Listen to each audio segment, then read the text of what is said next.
Hello, and welcome to the second edition, the second episode in our series, Wrong Reasons Why People Marry. And in the first episode, reason number one, wrong reason why people marry is lust or physical attraction. And reason number two, or wrong reason number two, why people marry is for financial stability or material gain. For financial stability or material gain. I remember many years ago, almost 2 decades ago, when I was still single and I was looking for a life partner. And I had, my pastors around me and senior people, and some pastors went as far as proposing, some ladies to me, and they made it very clear that it is good for me to marry somebody who can assist me financially, who is financially stable, and not get married to somebody who is in school, on whom I had to, spend to train in school till they get to, obtain their degrees. And I think they were very concerned and they meant good for me. But at the back of my mind, I was asking myself the fundamental question: why do I need a life partner? Am I looking for financial stability? Am I looking for some material gain? Or I'm looking for genuine love? I'm looking for somebody whom I love and whom I believe loves me too, and with whom we can be able to build together. Don't get me wrong. It is not a problem. It's not a problem getting married to somebody who is fully established. And if you yourself are fully established financially, there is no problem. If you find someone who genuinely loves you and whom you also genuinely love, and you think that you are compatible enough to, come together as a couple and commit to each other, there is no problem marrying somebody who is financially established. Absolutely no problem. But where is the issue? The issue is time, financial stability, or material gain as the primary reason why you are going into that relationship. The primary reason why you want to marry that man or marry that woman, if it is for financial stability or material gain, then that relationship or that marriage is starting on a very faulty foundation. Because it's going to, lack genuine connection.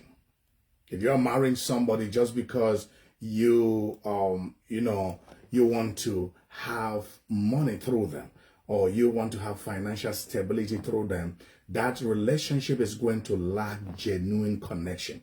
Because what you are attached to is the money they have. What you are attached to is the material they have amassed. And there would not be genuine connection between the both of you. And at some point, it might even result in resentment and power imbalance, because you are faking it all. And if you're faking it all, at one point, this person who provides the financial stability might feel exploited. He might feel exploited, and this feeling of exploitation from your part may lead to resentment. And the dependent partner may feel obligated or inferior, creating a power imbalance.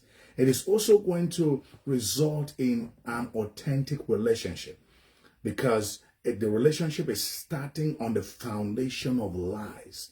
You profess love for that person. Meanwhile, actually what you are going for is for the pocket of that person, is for the bank account of that person, is for the financial stability that you are going to get from this person. And sometimes in relationships, you can always try to test and understand, why is this person interested in me? Why why is this person accepting my proposal? Is it just because I provide financial stability, or is there genuine love? And I remember this story, something that happened actually almost 20 years ago, when this friend of mine called me and he told me he wanted to marry this particular lady. And he was concerned about a thing. This guy is a businessman. And this lady at that moment, she was not employed. I think she just finished high school, something thereabout. And, you know, this lady would just freely hire a bike or a taxi to this guy's store and then ask this guy to pay. And it continued for a long time. And this guy was concerned because he did not find genuine connection between them, and he was feeling exploited because this lady was taking advantage of his generosity, and he realized that something was not right with the relationship. So when he told me, I said, all right, I don't know what to tell you, but this is my suggestion. The next time he hires a car or a taxi and gets to your place, refuse to pay. Because one, she doesn't tell you she's coming.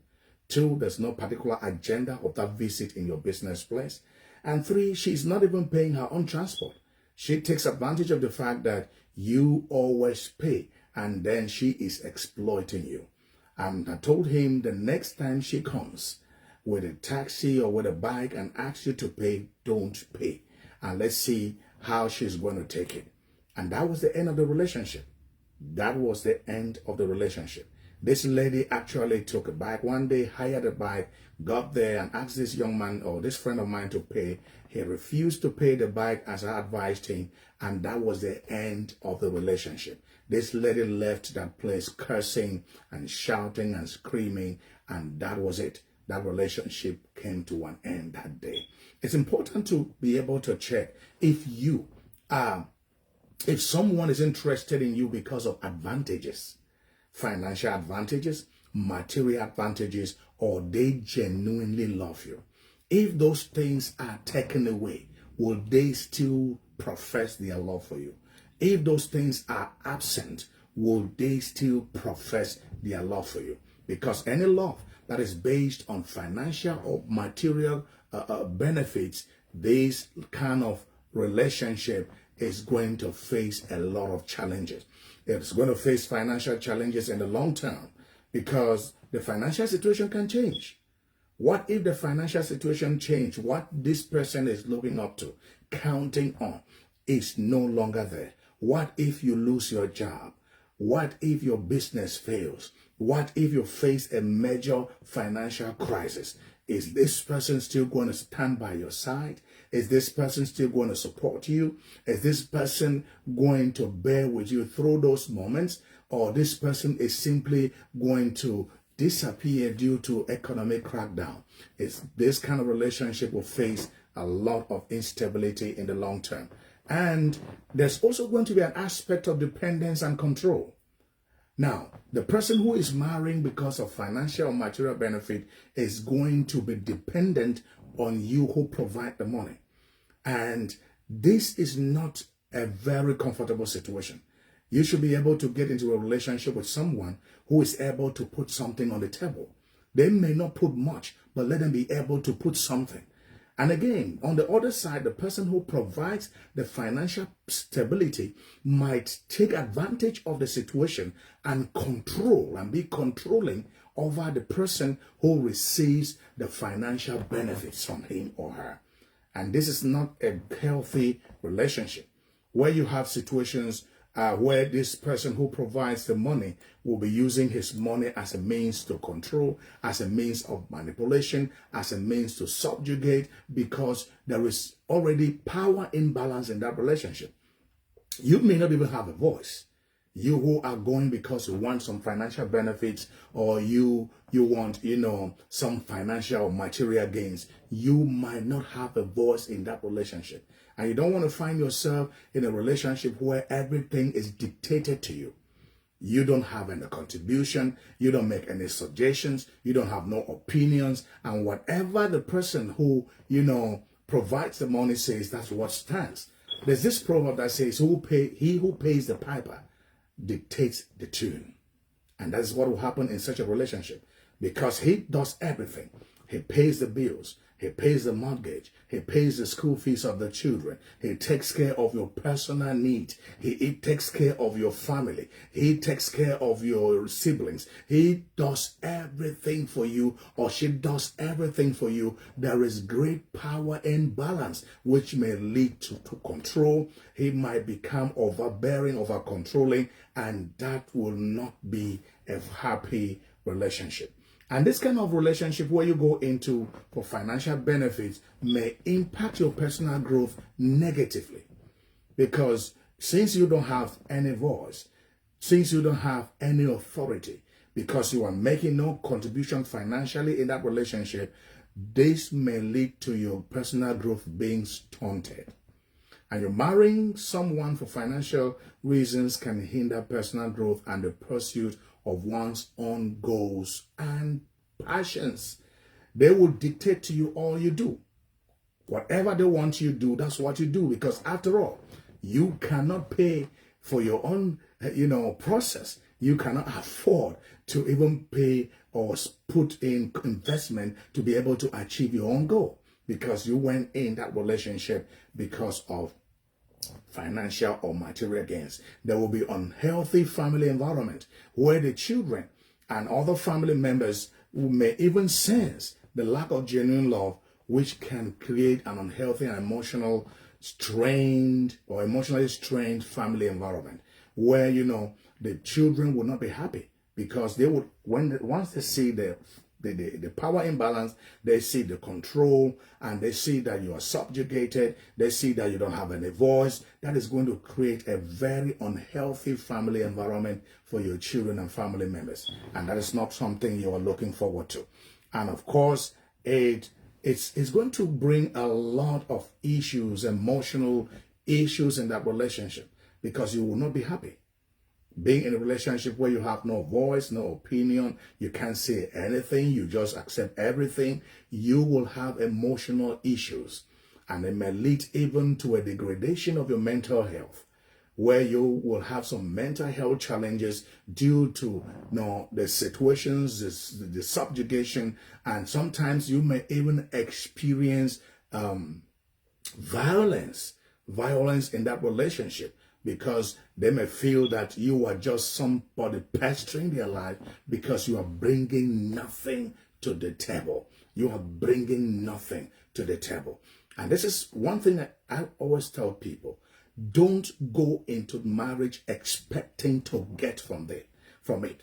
Because when you go into marriage with the mindset of reaping from marriage, without the mindset of investing in that relationship, you will become a parasite, you will become unhappy, you will become disgruntled, you will become disappointed, and at the end of the day, you are not going to enjoy that relationship.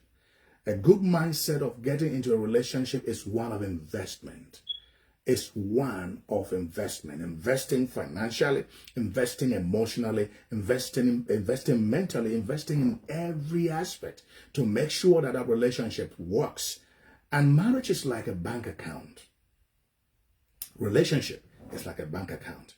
A savings account, if you save nothing in your account, then you don't have to withdraw anything from that account. If you get into a relationship with an empty emotional bank account, an empty financial bank account, an empty idea bank account, an empty creativity bank account, and all you want to do is get from that relationship, then you are setting yourself up for emotional stress, emotional tensions, depression, all kinds of mental health issues, because you are not going to be happy in that relationship. Marriage is not a social security scheme. I say that again. Marriage is not a social security scheme where you go in to reap some benefits, where you go in to get some advantages. Marriage is an investment. And it's an investment that you have to be intentional about it. And you have to know that as you get into a relationship, you are getting from an advantage position where you invest into that relationship and where you work hard and smart to make it work. It is not some poverty alleviation scheme. It's not some poverty alleviation scheme where you get into relationship to alleviate yourself from poverty or to rise from poverty or to help your siblings rise from poverty or to help your family rise from poverty. That is not a means to rise out of poverty. And many people who go in with this mentality, they are actually suffering, because when you go into a marriage where you think you want to use it to rise out of poverty, you are going on a very weak position. That's why I encourage every single person, make good use of your life. It is more honorable to earn your own money than to be a subject of charity. It is more honorable to earn your own money than to be a beneficiary of charity. And as a single person, work hard to earn your own money. Work hard, work smart to earn your own money. Save money, invest money, try to improve on yourself. Get something, and especially to the ladies. I know there are quite a good number of ladies who understand the dynamics of the modern world and who are doing everything to get into relationships on an advantage position. But there are quite a lot of them who still think that if I would only get a rich man, if I would only get a wealthy person as a husband, then I am going to use it as a social security scheme to help my family rise from poverty to some level of comfort. That is not healthy. It is not healthy at all. Because he who pays the piper, or the piper dictates the tunes. When you depend on somebody for everything, you tell them to pay the hospital bills of your parents, to pay the hospital bills of your siblings, to pay the school fees of your siblings, to assist your family members, your aunties, your uncles, your cousins, and all of that. At some point, this person is going to break down under those loads. And when he breaks down under those loads, there's going to be a boomerang, a bouncing back. It's going to get back, and your relationship will become very strained because of all of those stresses. Now, is it a bad thing to take care of your mother-in-law, your father-in-law, or your wife's siblings or family members? No. But you should do that from a position of choice, not from a position of responsibility. And you should be able to do it happily, not under pressure, and not because it is, if you don't do it, that whole family is going to die. You know, it's something very, very important. That's why instead of just sitting down and polishing your nails and trying to look good, making your hair and trying to, even try to change your skin color, move around there and look so charming, invest in yourself and try to make some money for yourself. Unfortunately, we have some guys, some men who just hang around and they are looking for some established lady to marry them. And of course, they would want to gain from the money that these ladies are working hard to earn. And it's regrettable that men can go that low to be able to to just wander around. Some even get very extravagant and prodigal with their resources. They are wasters. Even when they get the resources, they waste them on frivolities. And, they end up just moving around looking for some rich woman to settle down with them. And they don't even mind if this woman is as old as their mother. Okay. I know some people are very sensitive when it comes to these age differences. And if that is your issue, you have an issue with what I just said, all right, that's okay. You have a right to your opinion, just as I have one to myself. Okay, so when you sit around as a man and you do nothing, you don't work to earn your own money, it's not honorable. And you go to looking for a woman who has money, who has been able to toy and have a maiden life, and you want to go into that relationship because you want to benefit from her hard-earned money without contributing nothing meaningful to that relationship. It is not manly to do it. So don't go into any relationship. I repeat, don't go into any relationship because you want financial or material gain. You will not be happy in such relationships. You may be subjugated. You may be controlled. You may even be manipulated, and you will never enjoy that relationship, because at the best, it's not genuine. The relationship itself is not genuine. It is interest-based. And once a relationship is interest-based and it's supposed to be a romantic relationship, that relationship is going to be strained and you are not going to be happy. Marriage is a lifelong commitment, and that is serious enough for somebody to get into it for just money or material gain. Thank you for following me on this second episode of our series, Wrong Reasons Why People Marry. Look forward for episode number 3. God bless you. It has been your friend, Pastor Divine Nopoko. Shalom.